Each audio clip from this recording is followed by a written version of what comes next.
Le Djoliba AC se trouve dans une situation délicate. Il compte seulement 2 points au compteur après 4 matchs dans le groupe D. Et c'est en occupant la dernière place que les Rouges de Bamako reçoivent dimanche le leader, l'Espérance sportive de Tunis, qui les avait cartonnés 4-0 lors de la journée inaugurale. On tente de récupérer des joueurs qui nous ont manqué récemment contre Esperanza.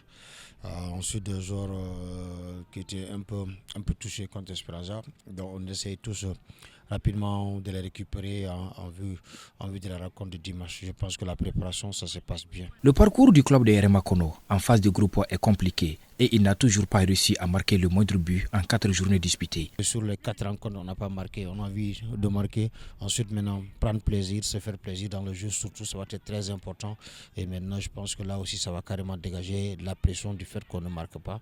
Ce constat alarmant représente un défi majeur pour le club malien qui doit impérativement trouver le chemin des filets pour espérer décrocher sa première victoire dans cette compétition. Jusque-là, la chance nous a manqué. Ce n'est pas à défaut de créer des occasions parce qu'on crée beaucoup d'occasions. On a 24 corners au compteur. Donc je pense qu'on a énormément d'occasions, mais les concrétiser, c'est ce qui nous pose problème. On va continuer à travailler, et on va essayer de marquer des buts le dimanche, Inch'Allah. Malgré cette position, peu ou pas du tout enviable, le Djoliba AC n'est pas encore mathématiquement éliminé. Une victoire contre l'Espérance pourrait relancer ses espoirs de qualification pour le second tour, mais cela nécessiterait un renversement de situation spectaculaire. Lorsqu'un joueur joue la Ligue des Champions, la première motivation, c'est qu'aujourd'hui, ce joueur a l'occasion de se faire voir sur le plan international. Ça, c'est la motivation la plus forte pour moi. La seconde motivation, c'est que vous représentez un grand club comme le Djoliba. Si l'équipe se qualifie, bien sûr, il y a des primes, mais pas des primes de match. Les joueurs et le staff technique sont conscients que la rencontre de dimanche est non seulement une question de points, mais aussi une affaire d'honneur pour le club et ses supporters. Pour une équipe comme le Djoliba AC, faire 4 matchs sans marquer de but, sans gagner le moindre match, je pense que c'est fait tâche à notre honneur. Donc on va essayer de gagner chez nous, on joue chez nous. On a abordé des matchs chez nous et puis on a vu que chez nous on a plus de force parce qu'on joue à domicile. Donc on va essayer de gagner le match. On joue le match pour le gain, pour les 3 points et bon, sauver l'honneur aussi. On a eu 2 défaites, on a eu 2 matchs nuls. Maintenant, on a aussi envie d'avoir des victoires dans cette compétition.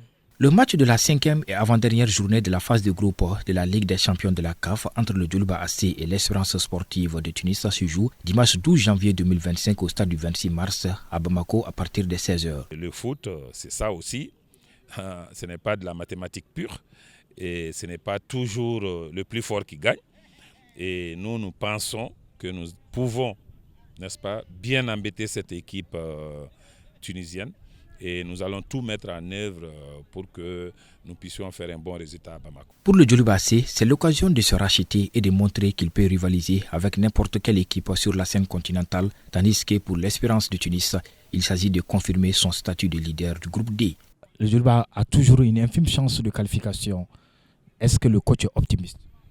Toujours optimiste. Quand on joue un match de football, on est toujours optimiste. Sinon, dans le cas contraire, on reste à la maison.